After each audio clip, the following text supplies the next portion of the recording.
College के पास ही एक खंडहर हुआ करता था, जिससे जिंदगी ने बरसों पहले ही अपना सारा राबता तोड़ दिया था। अब उस खंडहर में सिर्फ सन्नाटा पसरा था। अंदर जाना साफ साफ शब्दों में मना था और कॉलेज का भी साफ साफ कहना था कि जो भी उसके करीब घूमता हुआ दिखा उसे कॉलेज से निकाल दिया जाएगा। पर निशांत को रोक के रख पाना मानो जैसे नामुमकिन था। फोटोग्राफी का शौकीन निशांत कहीं न कहीं जाके अपने पसंद के फ़ोटो को ले ही लेता था। अंदर पहुंच के उसे पता लगा कि ये सब क्या चक्कर था और क्यों मनाही थी वहां आने जाने पर। वो जगह बहुत ही ज़्यादा गंदी थी। टूटे फूटे दीवारों पे न सिर्फ मकड़ी के जाले और सीलन थे, बल्कि अजीब सी बात ये थी कि इन सब में भी एक अजीब सा सन्नाटा था। यहाँ तक कि छत पे जो काले कौवे बैठे थे वो भी शांत थे। मौत जैसे इस माहौल में भी निशांत को अपने फ़ोटो की पड़ी थी। उसने अपना कैमरा लिया और ढेर सारा फ़ोटो खींचने लगा।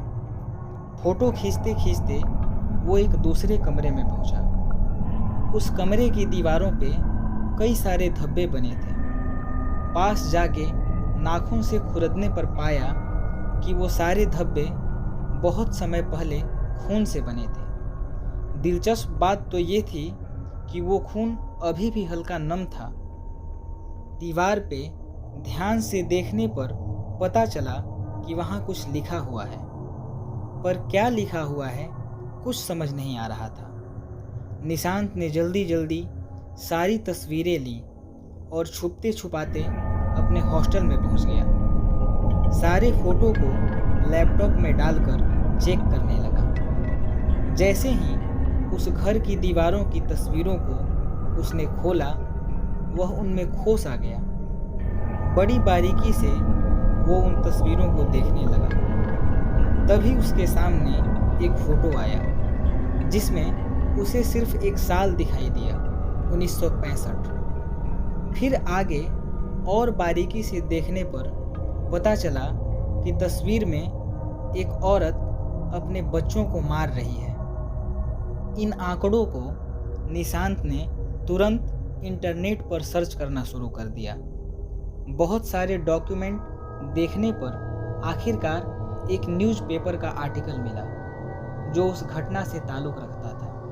उसमें लिखा था कि 1965 में एक औरत जिसका नाम मीरा था, उसने पागल होके अपने 2 बच्चों के टुकड़े टुकड़े कर यहीं पे दफन कर दिया था और खुद भी खुदकुशी कर ली थी। निशांत को ये बात कहानी जैसी लग रही थी। वो उन तस्वीरों को बारीकी से देखने में इतना खो गया कि कब उसके पीछे उसके कमरे का दरवाज़ा खुला उसे पता ही नहीं चला। पर बाहर से आती हुई ठंड हवाएं जब उसके चेहरे को छू के निकली, तब उसे पता चला कि कमरे का दरवाज़ा खुला रह गया है।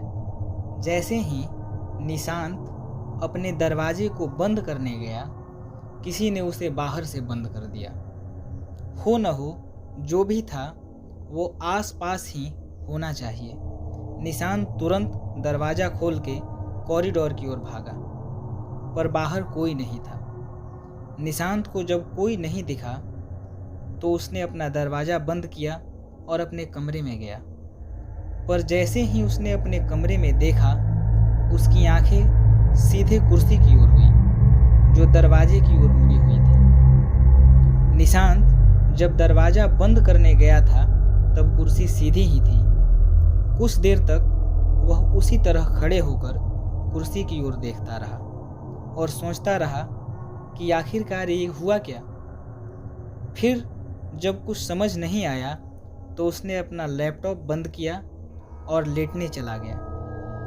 उसने इन सब बातों पे ज़्यादा ध्यान नहीं दिया और मोबाइल से दोस्तों के साथ चैट करने लगा। कुछ देर तक चैट करने के बाद जब उसे नींद आने लगी तो उसने मोबाइल को पास में ही रख दिया और आंख बंद करके लेट गया।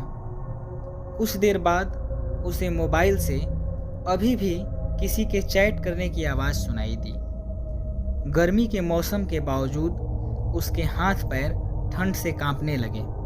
उसने धीरे से मोबाइल उठाया तो देखा कि उसमें बहुत कुछ अपने आप टाइप होते जा रहा है।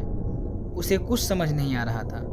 फिर थोड़ी ही देर बाद टाइप होना बंद हो जाता है और निशांत को उस अजीब सी लिखावट में भी वो दो शब्द दिखाई देते हैं जिन्हें उसने खुद कुछ देर पहले पढ़ा था।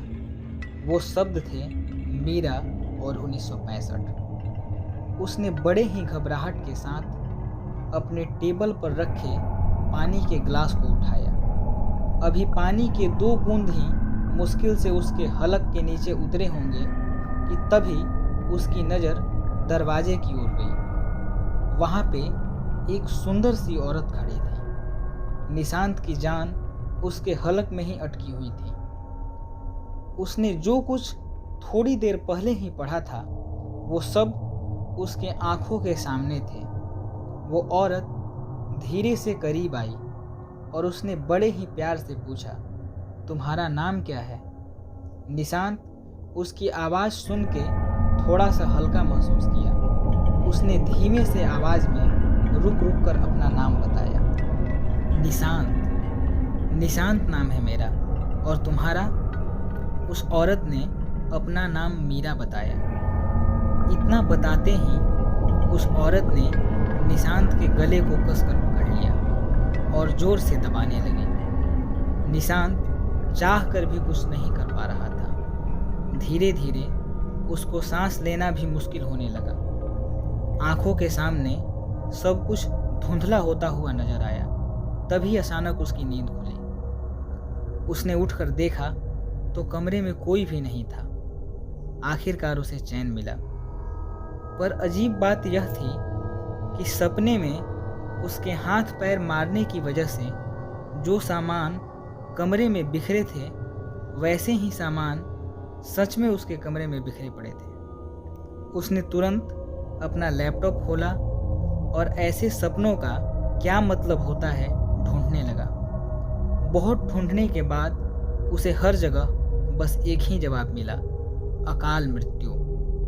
वो तुरंत भागा अपने कमरे से निकला और अपने दोस्त के पास पहुंचा। बड़े जोर से उसने दरवाजे को खटखटाया।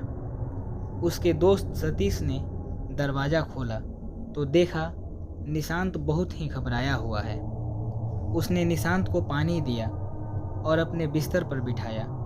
फिर उससे पूरा वाकया सुना। निशांत की बातें सुनकर वह जोर से हंसने लगा। मतलब तेरी वाली भूतनी तो कमाल है यार, सवाल का सही जवाब देने पर भी मारने निकल पड़ती है। निशांत के लाख समझाने पर भी उसका दोस्त सतीश उसकी कोई बात सुनने को तैयार नहीं था। उसने निशांत को अपने कमरे में सोने के लिए दोबारा से भेज दिया और खुद भी चैन से सो गया। नींद खुलने के साथ ही सतीश ने हॉस्टल के कॉरिडोर में अजीब सा शोर शराबा सुना। दरवाज़ा खोल के बाहर आके देखा तो उसकी धड़कन ठंडी पड़ गई। निशांत की लाश उसके बिस्तर पर पड़ी थी और एक कागज़ का टुकड़ा उसके पास हवा में फड़फड़ा रहा था। सतीश ने वो टुकड़ा उठा के देखा तो उस पर लिखा था, चाहे कुछ भी हो जाए उसे अपना नाम मत बताना। निशांत की मौत के बाद सतीश एकदम सदमे में था। कैसे भी करके उसने एग्ज़ाम दिया और पास भी हो गया, पर उसके दिल में हमेशा निशांत की ही बातें रहती। अगर उसने निशांत को उस रात अपने साथ रहने दिया होता तो शायद आज निशांत जिंदा होता। इसी बीच कॉलेज में नया एडमिशन शुरू हो जाता है। सतीश को रजिस्ट्रेशन में बिठा दिया जाता है। बहुत सारे बच्चे अपना नाम और पता बताते, सतीश उन्हें लिखता रहता। तभी अचानक एक लड़की वहाँ फॉर्म भरने आई।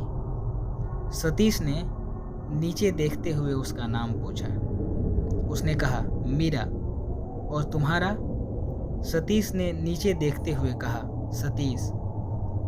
पर जब सतीश ने पता पूछा तो उसने कहा, पीछे वाले खंडहर की गली में। सतीश ने तुरंत ऊपर देखा तो वहाँ एक लड़का खड़ा हुआ था और कह रहा था, अरे पुराना खंडहर नहीं, पुराना बंदरगाह के पास जो गली है वहाँ। सतीश जान गया कि उससे क्या गलती हुई है। उसने अपना नाम बता दिया है। अब उसके पास भी बहुत कम समय है।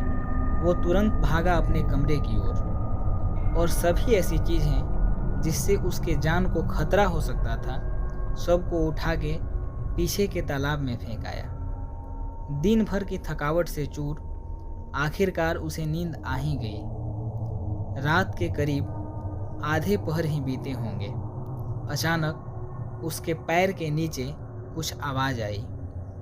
उस आवाज़ से सतीश की नींद टूटी और उसने आंख उठा के देखा तो एक कटार लिए औरत अपने बच्चों को मार रही है। ये वही थी मीरा। अगली सुबह सतीश की भी लाश उसके कमरे में मिली। 1965 में मीरा नाम की एक औरत काला जादू किया करती थी। काले जादू में और ताकत की लालच ने उसे अंधा बना दिया। एक दिन उसने पागलपन में आके अपनी 2 बेटियों को मार दिया। पर उनको मारने के बाद उसे इस बात का एहसास हुआ कि उसने कितनी बड़ी गलती कर दी है और इसी के चलते उसने भी खुदकुशी कर ली। वही मीरा जो भी उस खंडहर में जाता है उसे मार देती है या जो उसके बारे में जान लेता है उसे भी जीवित नहीं छोड़ती।